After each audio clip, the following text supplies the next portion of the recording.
Hi, and welcome to the final episode of As It Occurs to Me. We did it! Yes! Thanks for sticking with this. Thanks for contributing if you did. If you didn't, there's still chances to make a donation. Go to gofasterstripe.com/AIOTM and you can buy a t-shirt or a badge or a tea towel or subscribe to the channel where there's loads of extras and longer versions of all the shows and sketches that got cut. And I think soon, cartoon animated thing that the animator missed the deadline for, but I think we'll put them up as a little special soon as well. So, yeah, look, we're doing more Leicester Square Theatre podcasts. Do come down and see those, leicestersquaretheatre.com for tickets. We've got some great guests for Series 12, including Armando Iannucci and Jan Ravens, Richard Osman. So it should be a lot of fun. And some good people as well that we haven't yet confirmed, but it's worth taking a punt if you want to come along. And if you like the emergency questions, you can, of course, buy the emergency questions book at gofasterstripe.com. And there's a Christmas version coming out as well, which should be available on gofasterstripe.com fairly soon. You can also get an app for if you've got an Apple device, and we're looking into doing it on Android as well. But just search for emergency questions in the Apple Store and you'll be able to download the free app with the option to buy some more questions if you want. But anyway, let's not talk about this anymore. Let's just watch.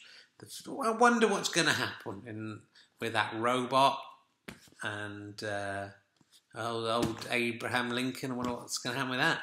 Let's see if I watch. Wonder what Nursery Rhyme will be parodying this week. I know, we've done the show, I've seen it. All right, bye.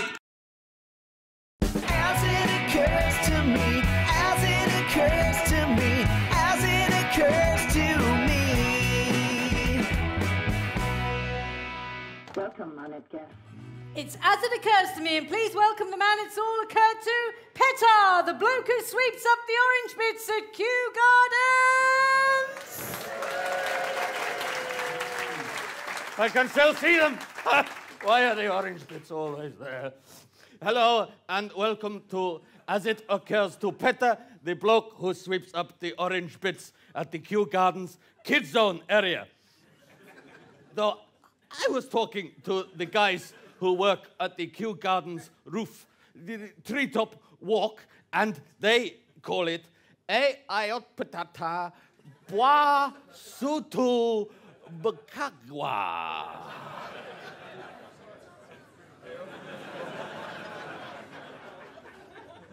You think you're better than me, don't you? You're like the rooftop, walk-top people. They think just because they do not have to always be sweeping the orange things, always sweeping them. Anyway, what has happened to me this month? I've been keeping you hostage. I don't remember why. And also, I've been sweeping up imaginary orange bits. There are some there now. Look at them. Why do they not ever go away, my friend? Why? It is like someone has frozen Donald Trump with a freeze ray and then exploded him into a tilly-million billion pieces. Anyway, I will now attempt some topical stand-up. So anyway, you know what it's like when you're working at the Kew Gardens Kids Zone area? Yeah, we've all been there. And you're sweeping up the orange bits, and there's one kid, isn't there? Yeah, there's always one kid who wants to eat the orange bits. And you say to him, what are you doing? It's only colored orange. They don't taste of orange, kid. Why are you doing that?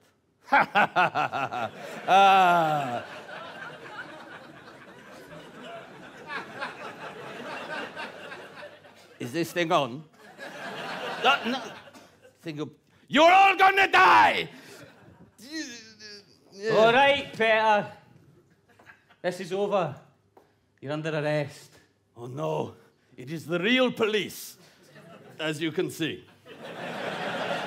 Okay, I'm fine. I'll come quietly. Yes.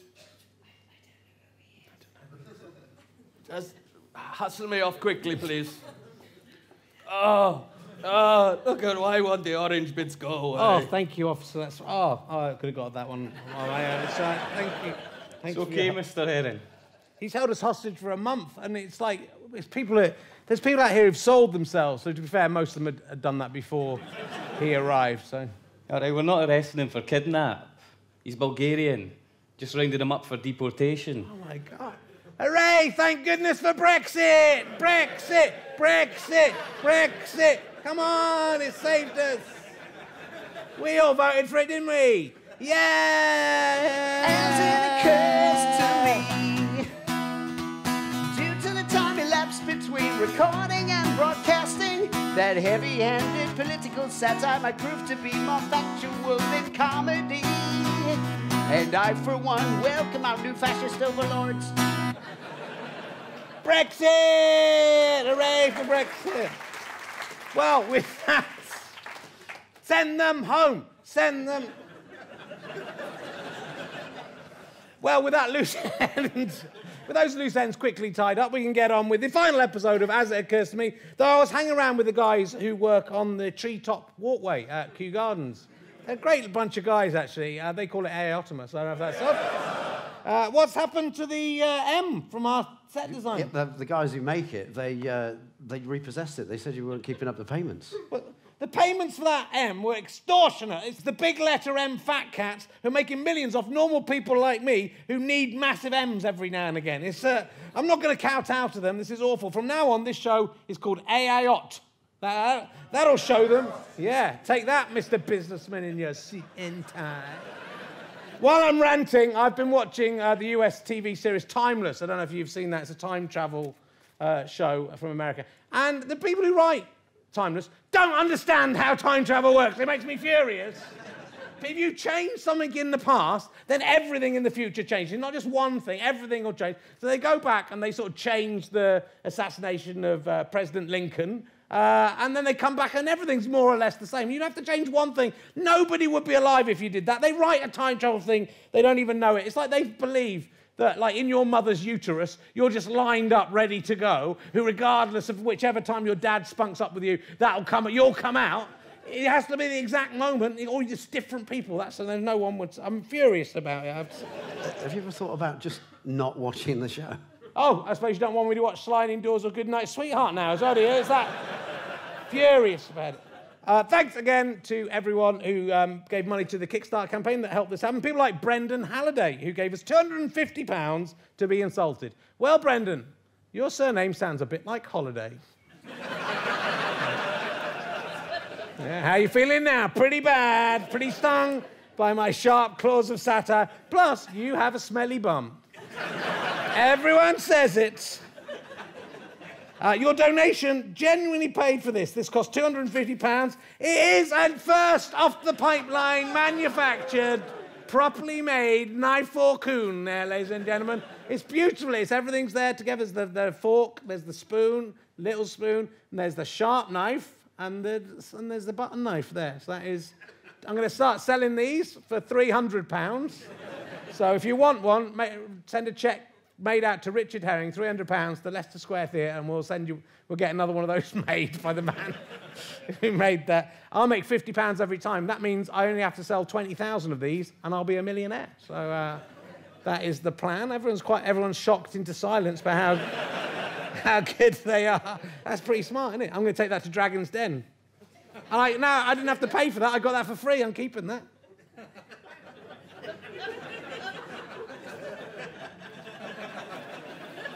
Delicious. It's quite fragile, so... better not break it. Also, if that's too much money for you, you can go to gofasterstripe.com, AIOTM, /AIOTM, and you can buy a T-shirt or a tea towel or a badge, or you can get access to our secret channel with loads of extras, including extra long versions of all of these shows, and all that money will go to paying for the deficit we have, because unbelievably this series cost more than £100,000 to make. We only need to sell 66,667 of those passes, and I'll be a millionaire. So that's probably going to happen. Thanks also to the people here in the front row who've upgraded to the AIOT, as it's now called. Get all kinds of extras, including as many hand jobs as they can eat, from TV's Emma Kennedy, Dan Tetsell, and on the guitar, Christian Riley. treats that we got there? Oh, look at the treats. We got some fig rolls. As it occurs to, like a tawdry one-night stand with a comedian who was mildly successful in the 1990s. It leaves a nasty taste in your mouth. Hooray.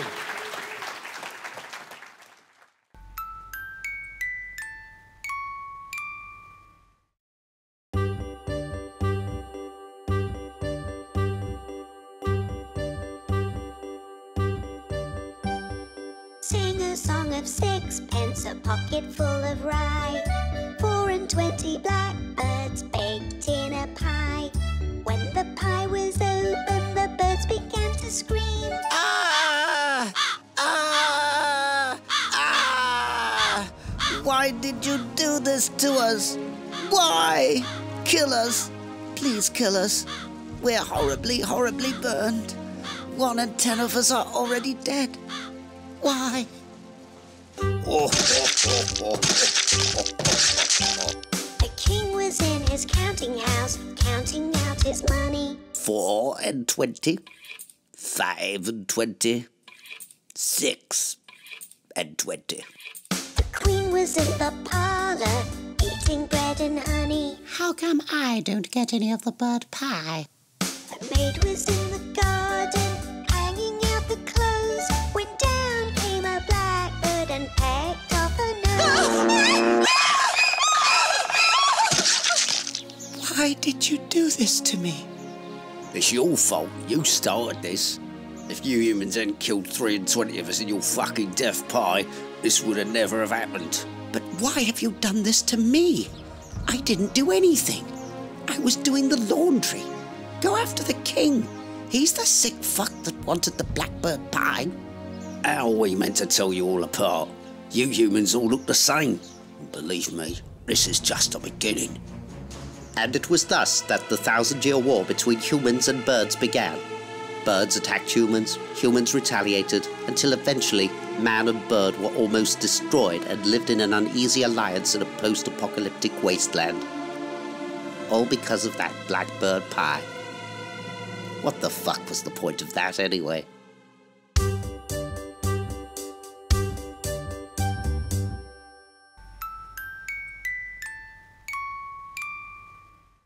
As it occurs to me. What's going on now? The I's gone as well. It's like it's O-T-A. It's like otter. That's not going to... Can make it... If we move there around, it could be oat. But it's not going to... Oh, it's an O. It's an O, T...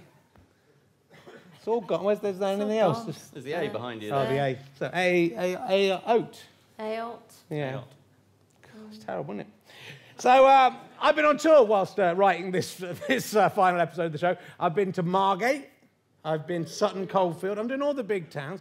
I've been to Fleet, which is a place, even though I've travelled the country for the last 25 years, I have never heard of. I thought it was a service station that burnt down, but it's a real place. Apparently it only appears once every 1,000 years, and they booked me on the night that they appear, so that was nice. And last Sunday I was in Chorley, which honestly gives Middlesbrough some competition in being the most depressing town in the country. The town centre in Chorley, I'm not joking, literally smells of smegma. I promise you, I don't know if they're piping it in, I don't know if there's a smegma-making factory, I don't know if it's just that the men in Chorley have never thought to wash their penises, but it is... And it's 4:30 on a Sunday afternoon. Chorley is closed. I'm telling you, there's nothing there.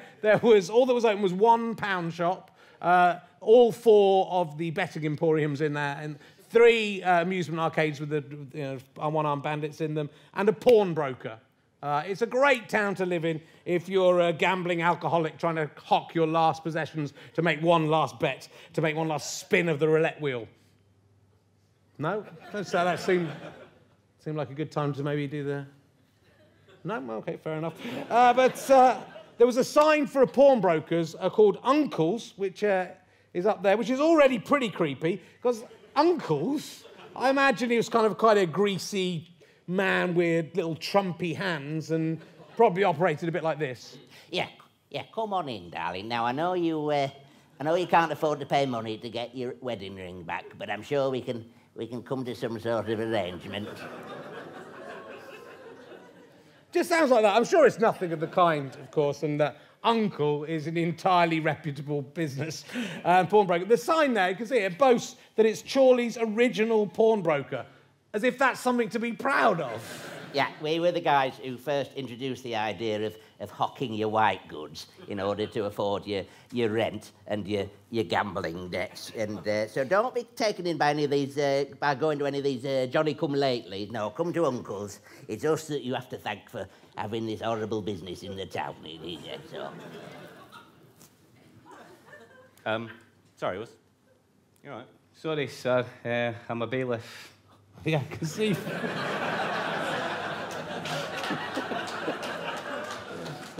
He's got a bailiff hat.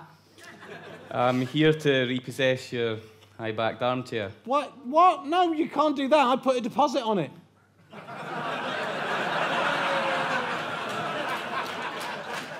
Not according to my records. No, I did. Look, sometimes I can't move fast enough to, get it onto the semicircular toilet mat, so it's just a little stain there. It's not much. Well, I have to take this chair. And do you want the semicircular toilet mat? No, you can keep that. Okay.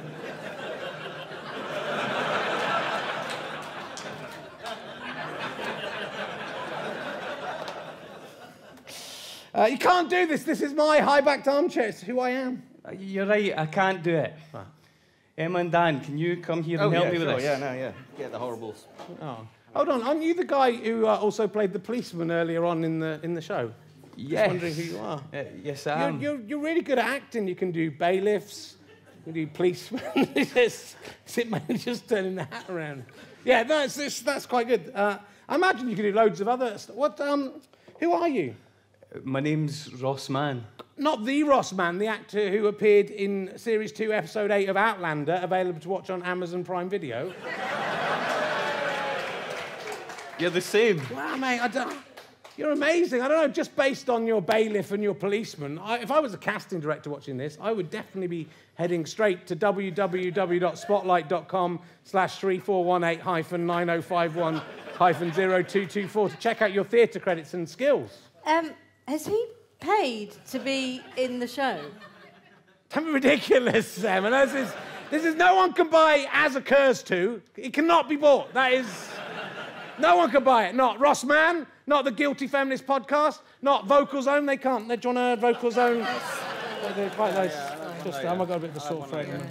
Do you want a Vocal Zone? Yeah. They are very good. They are. No. Do you want a Vocal Zone, Ross? They'll give you a pack to take for your acting. Thank you. Like a Vocal Zone. Don't chew them. You've just got to wait till we've all eaten it. Oh. They're quite hard to eat.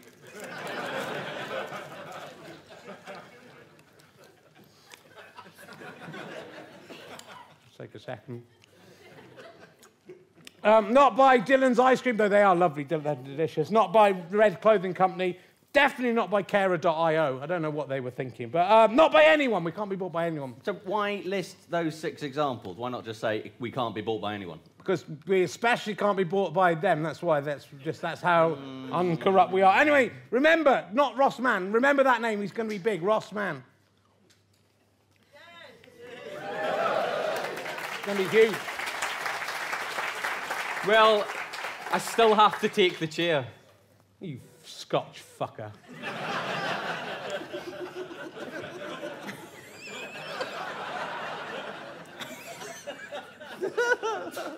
As occurs to Ross Mann, he's gonna live forever. He's gonna learn how to fly. Ross Mann, I feel it coming together. People will see him and cry. Ross Mann, baby, remember his name. It's Ross Mann, it's Ross Mann, it's Ross Mann. His name is Ross Mann, Ross Mann, Ross Mann. His skills include fencing, field hockey, fishing, football, brackets, highly skilled, closed brackets, golf, kayak, and stage combat. Ross Mann, Ross Mann.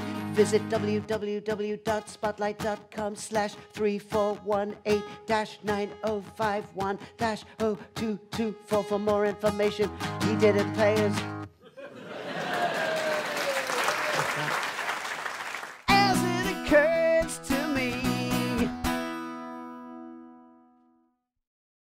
Before I met my wife, I'd given up on long-term relationships. I was dating lots of different people. There was one woman I was seeing a bit more regularly, but I'd explained to her that it wasn't exclusive, but I sensed that that's what she wanted.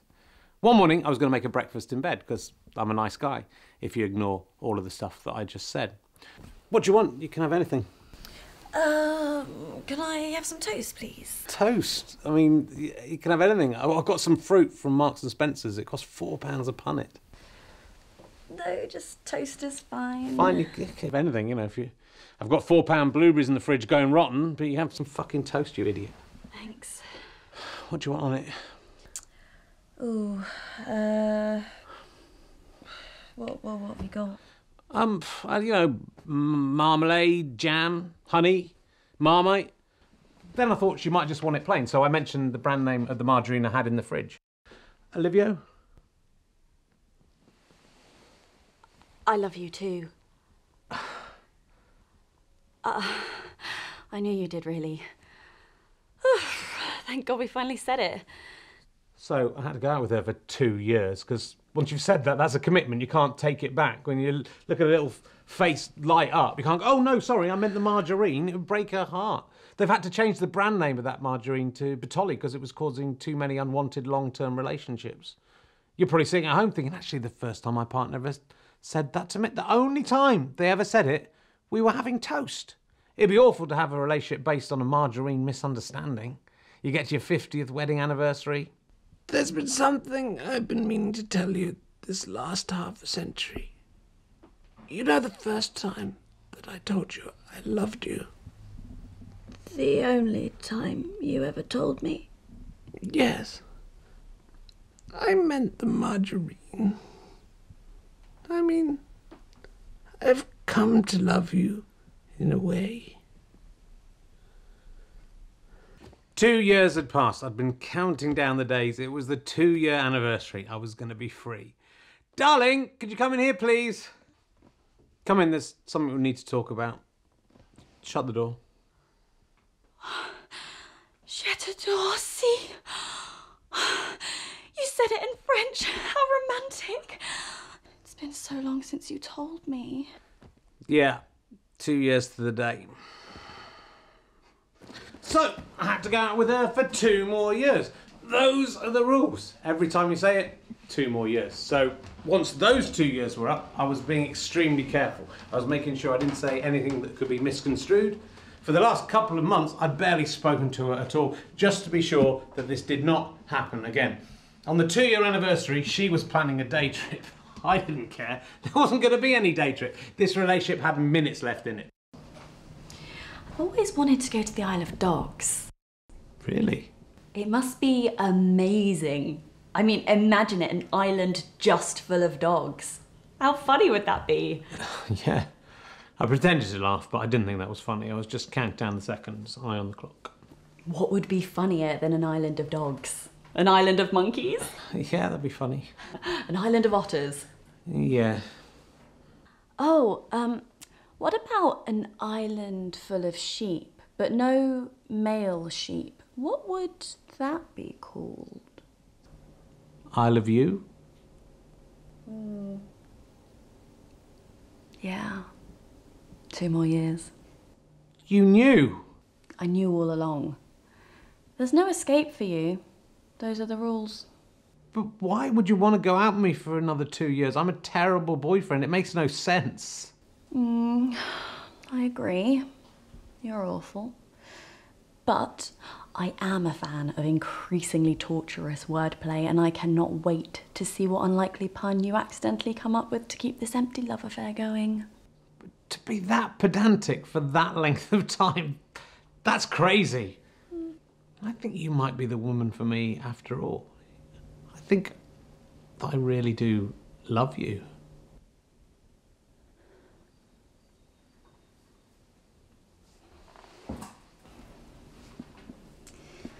Well, now you've ruined it, so...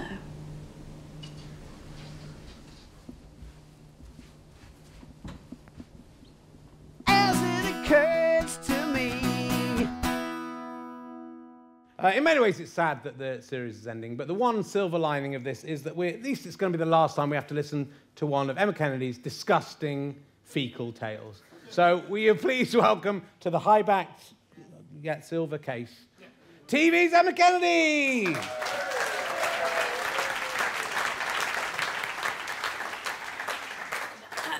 So, in our last Chatanori of the series, I've got something a little bit special, and you'll understand why I don't give the name of this contributor as we make our way through. So, buckle in, let's go. I had given birth to my third child and was at home recovering. Because my undergusset was still very sore, I decided it was most comfortable to wear a roomy smock dress with no pants. I had just finished a difficult feed and had put my new baby in her cot. I was feeling a little frazzled. There was a knock at my door. I hadn't really slept for 3 nights, I wasn't wearing any makeup, and I don't think I'd brushed my hair that morning. It was a delivery man from John Lewis, bringing something for my husband that required a signature. For some reason, his electronic signature device was playing up, and so we both stood on the doorstep as he tried to fix it. At this point, something ghastly happened. My nether regions, as well as being as battered as roadkill, were also rather loose. And as we stood there, I heard a soft thump on the floor between my legs. We both looked down to see what I can only describe as a perfect number 4 on the Bristol poo chart.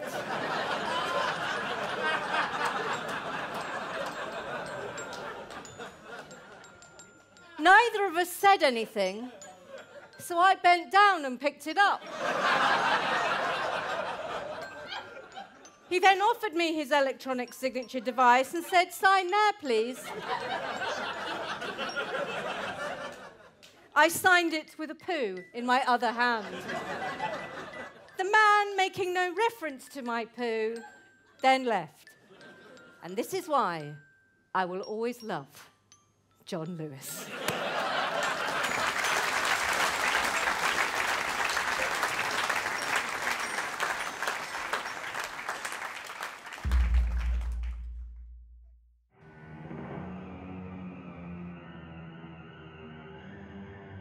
This is nice, isn't it? Affirmative. In the future, I think people will look back at our society and wonder why anyone married a human when you can have your own perfect robot partner. Silence, please, Richard. I am watching the television. Yeah, I know. I was just saying... Be quiet. I do not wish to interact with you right now. Well, of course, that's fine. Let's just sit here in silence. That would be nice, too.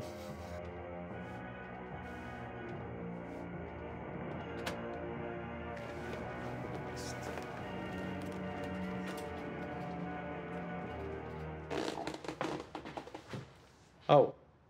Don't worry, this is the last of my stuff. I'm sorry how it's turned out, Katie. You know that I love you, but you're only human. I mean, how could you compete? No, you're right. I can't. When you can just build your perfect partner, why settle for second best? I'm glad you understand. And I know I keep going on about it, but I never explicitly said in the marriage vows that I wouldn't have sex with a robot made out of toasters. You didn't. It's as much your fault as it is mine. If you get married again, make sure your marriage vows are future-proofed. Oh, I will. Don't take it personally, Katie. This is how it is for everyone. In 5 years' time, you'll probably be in a relationship with a robot and you'll go, oh, I get it now. Yep, almost certainly. I mean, look how it's turned out with me. If you had a robot partner, he wouldn't do anything to hurt or annoy you. You could have a robot exactly like me and then program him not to want to build his own robot out of toasters. You're perfect man. Yeah, because that's definitely the only thing I change. You'd change loads if you could, and you can. That's the beauty of it. You can have the exact person that you want. But if you're looking for perfection, then you're never going to be happy. Because what you're searching for isn't there. You'll always find something that isn't quite right, and then every few years you'll upgrade to a newer model. A real relationship isn't about creating some sort of sex slave who's just going to agree with everything you say. It's about finding someone who challenges you, who aggravates you, pisses you off. about finding someone that makes you want to strive to be better for them. And then you realise that you don't want them to be perfect for you. You want to be perfect for them. And I tried, Richard. I really tried.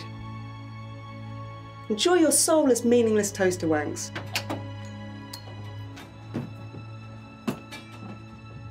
Also, just as a thing, that's not even a robot. It's just a bunch of toasters put together with you doing a stupid voice. One day, you're going to realise that that won't make you happy for the rest of your life. And you'll realise who you should be with. You're wrong. A load of toasters with me doing a silly voice is exactly what I want. Exactly. You're just jealous because you can't give me that.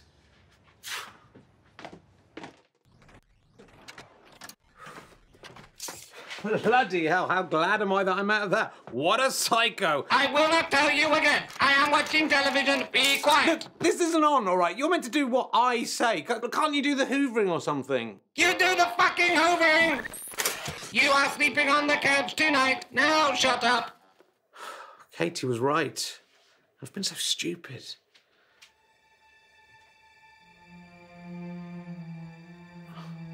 I can't believe you've been there in front of me all this time. I'm just going to do the hoover ring. The hoovering.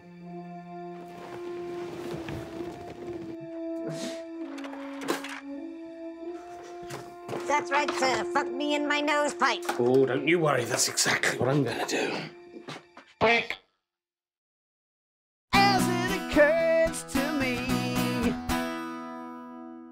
So, will you please welcome now, he's back for the last time, it's Christian Riley on the guitar! Thank you very much. And so it's the last song of the series. It's been a little bit up and down, the whole series, but I always say, that's AIOTM. That's what all the cool kids say. Topical in February, but it comes out in May. But I ain't ever gonna let it get me down. Long as that old roulette wheel keeps spinning round. I said that's AIOTM. And as funny as it may or may not have been, where else can you see a gay Welsh Abraham Lincoln on your TV screen? And by TV I mean laptop, but it's still a valid form of entertainment. So don't judge it, just fuck it. We went over budget buying the audience suites. Was it shit or good or shit? Let's not dwell on that. But let me tell you, each time Richard Herring finds himself staring down that old blank page, he fills that fucker up with weird shit and makes us say it kniforkoon. I can't see that being taken out of context. Aside, of course, I can and used it at UKIP conference. If you didn't think the series was worth 100 grand, I think this instrumental break will change your mind. Play it, Rich. Keep it going. Satchmo. Emma, your turn. Dan.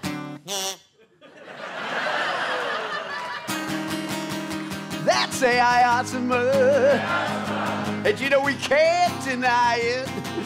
Many times we thought of quitting, but you'd already given us the fucking money. If we didn't think it was worth just one try, we'd just roll ourselves up into a giant roulette ball and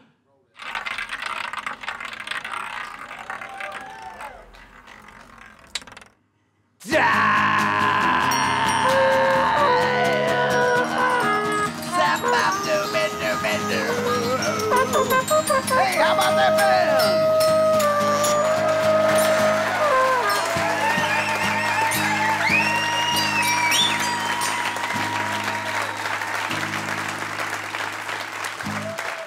Well, that is the end of the series, and what an insane ride it's been. I can promise you I will never do anything like this again. But thanks so much to everyone at home and everyone here for giving so much and making it happen. Thanks to Chris Evans and Not That One at Go Faster Stripe and all the crew and the team, everyone at the Leicester Square Theatre, and all the cast here who've done a fantastic job in somehow knitting something together for probably about 50 hours of stuff in the end, but never mind.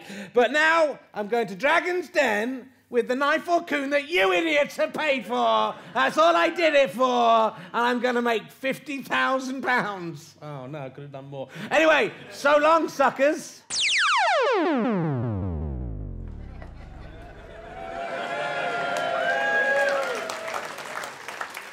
Hello, future humans. It is I, Abraham Lincoln. Yes, that's right. Look at my hat. It is amazing. No, it isn't. It's just a normal hat. Stop looking at it. I have come to tell you something very, very important. What is it, Abraham Lincoln? What is it that you've been trying to tell us all these weeks? I come with a warning. A terrible, terrible warning. Something I have to tell you that will save the world, but I keep getting distracted. Is it by all the people going on about how amazing your hat is? Partly, Rich, but mainly by you. No, Abraham Lincoln, we can't. I want to, but we mustn't. It's not... I love you, Richard. And I need you in me. Not about me. Not near me. Not in the vicinity of me. I need you deep, deep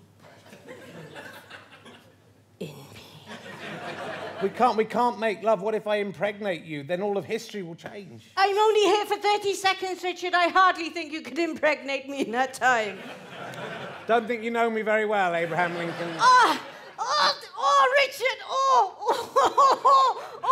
knowledge of your problems with premature ejaculation had just excited me more. I want to take your child back to the past, but I've only got time to either have sex with you once or tell you everything you need to know to save the world. Oh, no, I want to have sex, but I can't. No. No, we can't be selfish, Abraham Lincoln. We have to think, what is the secret you must tell us? You're right, Richard. I wish it were otherwise. Okay, listen. You're in grave danger. A man called Donald Trump is going to stand for president. If he wins, the world will end. It's your job to stop him from getting voted in. I'm going to have to stop you there, Abraham Lincoln. That's already happened. He's already president with you. Darn it! I've overshot again! Oh, it's not for the first time. Oh, my presidential time travel has all been used up. I can't come back. I can't come back. I'm being sucked off into the past. Don't go, Abraham Lincoln. Oh, but maybe I can take you with me. Maybe I can take you instead of the hat. But you can't come back. I don't know, but what about my wife, my child? Oh, shit, and I've got a Channel 4 taster thing in. If I want to be on the telly, that's You are going to have to make up your mind right now.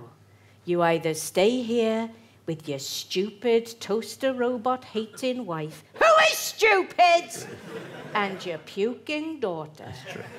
Or you come with me and spend a lifetime bumming the greatest president that ever lived.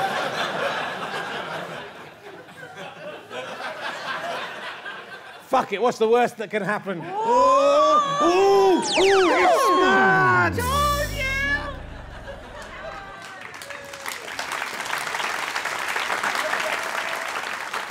My God, Christian, it's incredible. I don't believe my eyes. Have you seen this hat? Look at it. I know. Look at the hat. It's absolutely crazy. That is the most incredible thing I've seen all week. Woohoo, look at me, I got the hat on. Look at that. Ooh. Oh, hi. Oh, hello. What have you two been doing? Oh, just having fun with this amazing hat. Oh, but where's Richard? Oh, he's travelled back in time with Abraham Lincoln. Oh, no. Yeah. Was Abraham Lincoln here again? Yeah, you missed him again. But we do have his amazing hat. Is that it? I mean, like, the way everyone kept going on about it, I thought it was going to be, like, amazing, but... Yeah, now you mention it, it's just cardboard and some gaffer tape. Yeah, I don't know why I didn't spot that before. Oh, dear. Oh, well. Anyway, also, you've missed your chance to see Lincoln now. That was the final leap. Rich is forever trapped in the past. Oh, I wonder how he's getting on. Well, I mean, we could always check Wikipedia. Yeah, let's do that, yeah. As it occurs to me, was an American politician and a lawyer who served as the 16th president of the United States from 1861 until the end of his second term in 1869. He was the USA's first openly gay president, living at the White House with his lover Richard Herring, who was suspected of murdering little-known actor John Wilkes Booth and an innocent baby called Frederick Trump. But he was never convicted. They lived happily together for many years, had 3 children together before dying of old age in each other's arms. Oh, isn't that amazing? Oh, it's so good that it ended well, though, isn't it? Like, Lincoln didn't die, and thanks to the murder of his infant grandfather, President Trump was never born. Yeah, but on the negative side, those changes will have ripped so many holes in the space-time continuum that our future, as we know it today, will be wiped from existence. But we still seem to be here. Oh, yeah, well, obviously, you know, ripples in the space-time continuum do take a while to adjust themselves. How do you know when it's happening? Well, they make a very... the sound of history changing is quite a distinctive one. Right. There it is. Yeah, that's it now. So, well, it's been a pleasure knowing you, yeah. In hindsight, Herring and Abraham Lincoln's decision has been quite selfish. Yes, but, yeah, we're all fucked anyway, aren't we?